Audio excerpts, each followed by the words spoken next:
A big confusing bust was just made involving Jacob Fatu, so we'll see what's new there. We'll also check in at some topics involving R-Truth, Triple H, and more.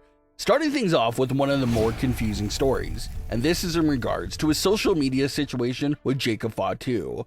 Several months ago, Jacob Fatu took to his Twitter to officially make it known that he's not on any other social media platforms. Despite Jacob saying that, a big account on Instagram displaying themselves as Jacob Fatu continue to pick up so much steam on Instagram.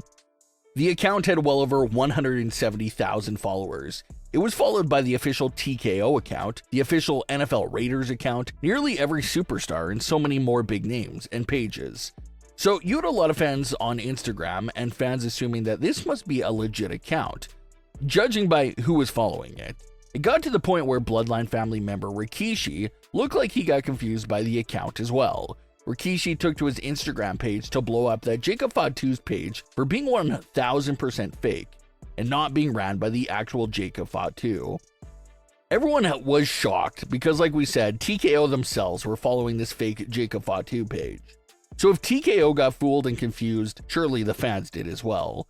The account appears to be now gone after Rikishi blasted it for being a blatant impression. It's a story that not a lot of fans were expecting to see at Money in the Bank, and that was the return of R-Truth. It was insane to think that this is the hottest topic of conversation in WWE all week long, and it wasn't about anything happening on their programming. The hottest talk of the town was the release of R-Truth and how that situation was handled. That's all everyone was talking about all week long. There were chants for R-Truth all night on Raw, NXT, and SmackDown, and even TNA shows had R-Truth chants, which was basically fans pleading to be heard from WWE or TNA for one of those promotions to pick him up again and get him back on television. It was reported that TNA was serious about making a big offer to sign R-Truth, given the massive amount of popularity and buzz that was surrounding his name in the world of pro wrestling this week. But it looks like before TNA could scoop up R-Truth, WWE and TKO decided to listen to the fans and quickly get their guy back and signed him a new deal. Letting R-Truth go in the first place was a massive mistake to begin with, but if WWE allowed another promotion to scoop him up with all his hype right now, that would have been another massive mistake and loss for them. So it's a great move to pull the trigger fast and get him back on board in WWE. R-Truth made his return in the closing moments of Money in the Bank to brutally smash John Cena's head with the WWE title in order to help Cody Rhodes and Jey Uso win the tag team match. The arena exploded, online exploded. It was another genuine surprise that no one saw coming. Another big piece of intel dropped right away from the WWE shop. They were selling R-Truth as Ron Killings, which is his real name and a wrestling persona he used in the past. So it looks like, at least at the start of this run, he won't be the comedic and silly R-Truth. It looks like he'll be taking on the Ron Killings name and persona, which will include a more serious and brutal demeanor for the character. Some fans are even wondering if this technically could lead as a heel turn for R-Truth, because he just brutally assaulted his longtime hero, John Cena. So that's a big key right there, that this is not the same R-Truth. And it's probably something unintentional, especially since they did release him after all. But R-Truth has had an interesting arc quietly going on in the background all year long. Everything started off normal coming into 2025, but once John Cena turned heel, R-Truth was absolutely devastated online, saying that John Cena's heel turn was AI generated and was not real at all. Truth was fully gutted and couldn't believe what Cena turned into.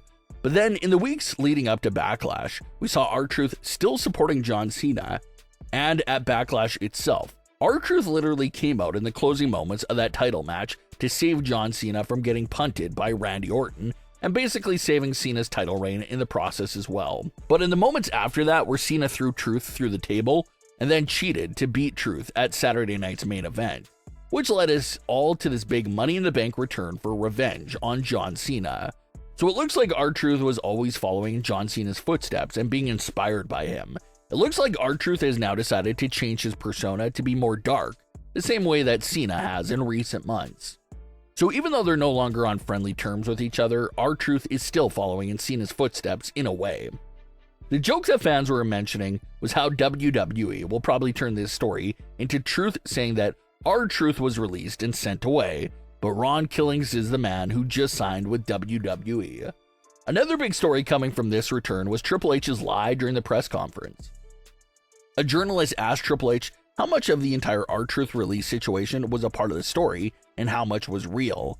Triple H's response was that it was all part of the story and to sit back and enjoy it. It didn't take long for Triple H's comments to be ripped apart and proven to be a lie. R-Truth's son, Christopher, said that Triple H was lying and how his father was legitimately let go and just signed a new deal for a final run. Then R-Truth himself took to social media to also confirm what his son said. Truth said that he was legitimately let go, but it was because of the fan movement that he received a phone call about a new deal. Truth said he was so grateful for the fans and said that they made history together. So Triple H lied, and no one seems to know why he tried hiding the fact that Truth was legitimately released by the company. It's not like it was a secret. It sounded like he wanted to put this gaslighting narrative spin to the situation, as if this was always the plan and part of the storyline all along, but that's not true. Without the pushback from the R-Truth fans, he would not be back with WWE.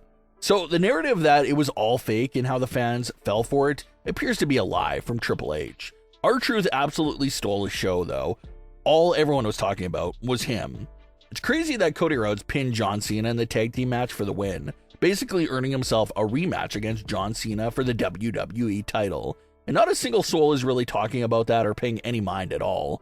The full conversation is about R-Truth. So that goes to show how passionate fans are about R-Truth.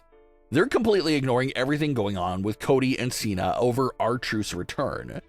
A lot of fans have also been wondering and asking about how the Money in the Bank main event would have concluded if R-Truth never returned.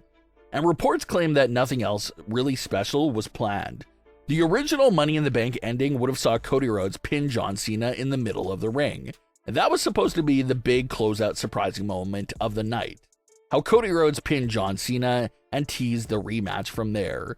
So they kept that the original ending, but they just threw an R-Truth into the mix, which most definitely overshadowed Cody pinning Cena because Truth's return was obviously the bigger moment. So lots of stories here for John Cena as well. With Cody pinning him, that basically confirms the rematch between John Cena and Cody Rhodes. Will it happen at Night of Champions, SummerSlam, or later in the year? That's the big question there. Then you got all the conflict that was teased between Cena and Logan Paul. Logan has been very vocal about wanting to face John Cena during the farewell tour. So are they planting seeds there for Paul versus Cena once John Cena turns babyface again? It's possible. And of course, R-Truth, who is now Ron Killings. No way you have Truth just smash Cena's head, cost him the match, and never interact with him again. So there's going to be more to that story right now as well. But what are your thoughts on today's stories? Leave your comments below. Don't forget to subscribe with all notifications on, and leave a like if you enjoyed. Thanks for watching, guys.